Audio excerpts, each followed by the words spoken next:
Hi, my name is Rahma Wright, and I'm the founder of Yeleen.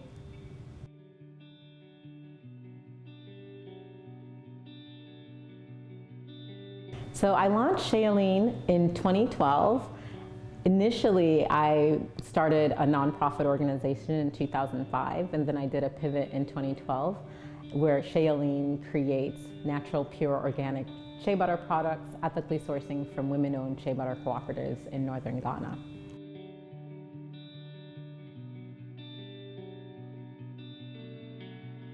The inspiration to start Yeleen was actually when I served in the Peace Corps after college. I was living in a small rural village in Mali, West Africa, and I was a community health educator. So I worked primarily at the community health center, working with the nurse, doing things like helping women who had just either had their babies or were coming in for their monthly checkups with their infants. And I noticed fairly frequently that women who were coming into the community health center were leaving and oftentimes could not afford the basic medical bills that, whether it was for medicine or whether it was for the services that they were coming to the health center for. And so I started researching income generating activities for women, and I learned about shea butter. I had used shea butter in the US. I never knew that it came from sub-Saharan Africa. And as I started speaking with, interviewing women shea butter producers, I saw a huge disconnect between what women in their rural communities were doing, hand making this product, and what was happening within the global marketplace. There was a huge disconnect between women in Africa who are the producers of shea butter and large manufacturing, personal care industries that were selling this product. And so as I started learning about these issues, I decided I wanted to create a social impact company that would work directly with women in their communities, help them with everything from organizing cooperatives, providing women access to capital, access to production equipment, essentially building an entire ecosystem that would then allow these women to be able to bring value-added products to market. And through that business model and through what we do with Yeleen, we actually help women increase their income by 5 times their country's minimum wage.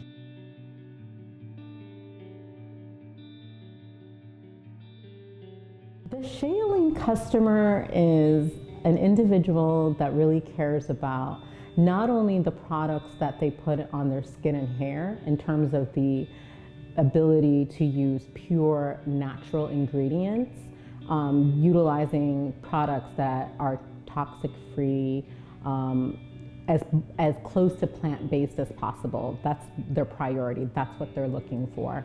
That's who our customer is.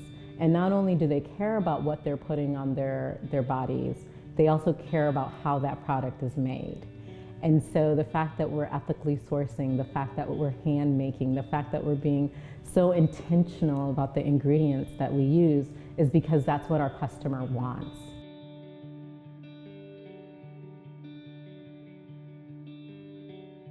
Honestly, we were on the up and up. We had incredible retail partnerships. We have a partnership, for example, with MGM.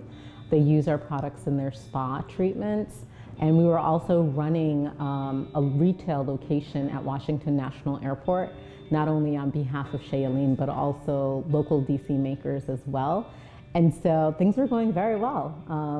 After many years of trial and error and having some failures, I truly felt like we were kind of moving in an incredible direction where we were generating significant monthly revenue because of the retail locations that we were in, and also the airport retail was fantastic because travelers, we got to present our line to not only national travelers, but international travelers. And the minute COVID hit, everything shut down. And the airport industry was hugely impacted because of travel bans, because of travel restrictions. And then of course, mandatory shelter in place. MGM also had to close for a few months, and it was kind of a domino effect. And where we were placed in terms of our products, everything just kind of stopped almost overnight. It had a significant impact on our revenue, lost over 70% of our revenue in a very short period of time. And I would say over the last 5-6 months, it's been the process of rebuilding, and it's been a process of just strategizing and doing a pivot and seeing how we can, COVID protect our business, which meant really pivoting to online. And so I've taken the last couple of months to really beef up our digital, everything from moving to a different e-commerce platform, hiring an individual to help us with digital marketing, as well as helping us with managing our Shopify site, for example. The other thing it's really taught me, and this is something that I've always really known, but I think with COVID-19 it's really hit home that we have to work together as a small business community. We're certainly stronger together, and the last few months I've been collaborating with other beauty brands, folks who might have been a little bit more competitive previously, but because we're all dealing with the same thing, dealing with the same issues, we're sharing information, we're trying to figure out how we can support each other. Everything from the supply chain side, whether it's packaging, sourcing, whether it's even in terms of retail locations who, for example, are providing opportunities to emerging brands in terms of their digital space. And so that collaboration wasn't necessarily there previously, but I think COVID-19 has proven to us that we have to partner with other brands.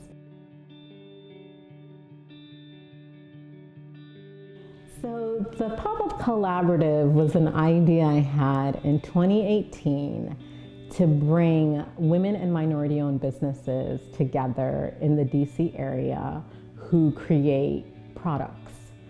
When you think about businesses that typically get a lot of attention, it's usually tech-related businesses.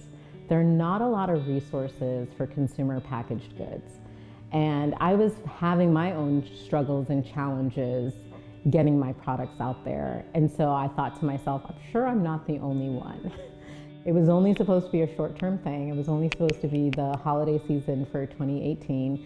And then it kind of got legs of its own. And it turned into working with the Made in DC program through DC Government Small Business Office, DSLBD. They have a program where they support local creators and local makers. And we partnered with them to run a location at Washington National Airport. And it was only supposed to be for 3 months, and then it turned into 9, and it was actually going to be extended for longer, and then COVID-19 hit.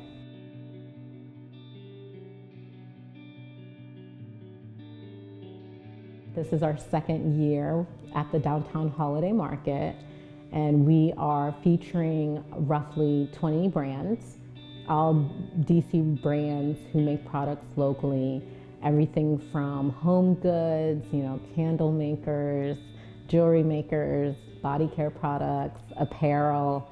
And the whole idea is that sometimes it can be really difficult for one brand to take on the setup, the management, and even the cost of participating. But if we come together, we can actually help support everyone's brand in one common place under the umbrella of Made in DC.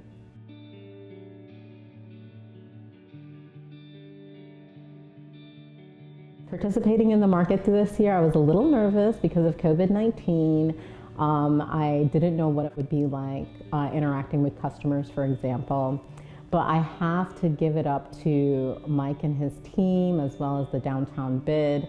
The way that they have physically structured the market has made it very safe.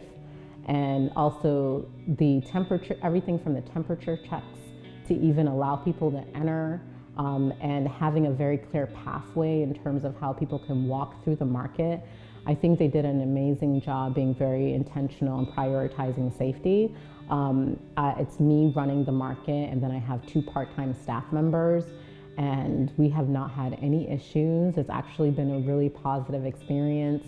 We were very fortunate to not only have like an incredible mix of brands and products to present and feature, So I think that definitely helped in terms of making our space very unique. But we also were fortunate enough to also have the mayor and VP-elect Harris stop by our tent, which was phenomenal because one of our brand owners who has his products in our tent was able to get some viral attention for one of the t-shirts that he makes. And so it's been I think honestly, it's been a bright light in a year that has had many dark moments. And I really give it up to, DC government, the downtown bid, and everyone involved to prioritize and say, we want to support the local community. We want to support small business owners, because when you support us, you're actually supporting DC, you're supporting our neighborhoods.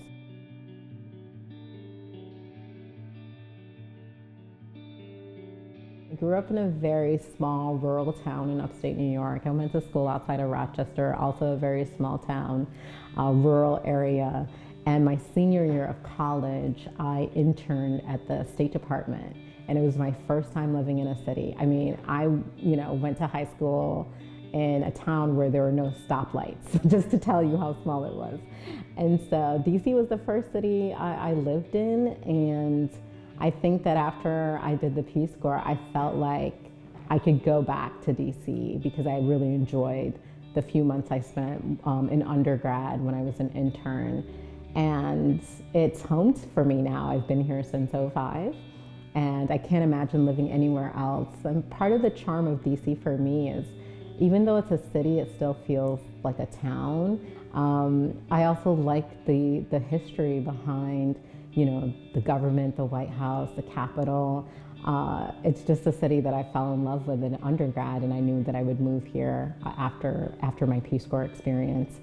And I would also say, when I first launched Shea as a nonprofit in '05 versus the pivot I did in 2012 versus now in 2020, DC has become much more friendlier to small businesses. I really, truly commend DSLBD and the mayor's office for prioritizing support to small businesses and support to local makers. And I can very clearly, from my own experience, from when I launched to now, we have 202 Creates, we have This Is Made in DC, we have robust retail grants. And so I would say that over the years, I've seen the change, and I've seen more support and more resources for the small business community. And I just appreciate and love the fact that when you think about DC, it's no longer just thinking about politics. You can actually think about creators.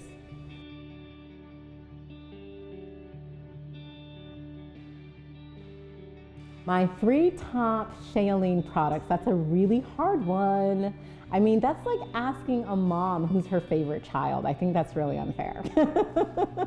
But if I must, the Lavender Honeysuckle Body Balm, which is our pure shea butter moisturizer, it is delicious. I mean, shea butter in its purest form is very thick. And so a lot of times I tell people, you just have to allow it to melt into your skin. And our Lavender Honeysuckle just has this very fresh floral scent to it. It's not too strong, and lavender, as you know, has really relaxing benefits to it in terms of the essential oil. So yeah, I would 100% say the Lavender Honeysuckle Body Balm. And then my favorite lip balm is our Coconut Peach Lip Balm. It is, I mean, if you like coconuts, you're gonna love this lip balm. Super moisturizing. We have a unique formula that we've done with shea butter, jojoba oil, and raspberry seed oil. And so it literally just coats your lips with these very moisturizing oils. And unlike a lot of lip balms that are on the market, it doesn't feel sticky on your lips. It actually just feels incredibly moisturizing. And then for our soaps, I would say our lemongrass soap. And our lemongrass soap is just like a fresh, clean scent. And again, we're using all natural oils, essential oils, and it's not drying. And so a lot of times when you use soap, it can tend to be drying to your skin, but because we're using a high content of oils in our formula and the way we make it, your skin will still feel moisturized even after you cleanse it. So those are my top 3.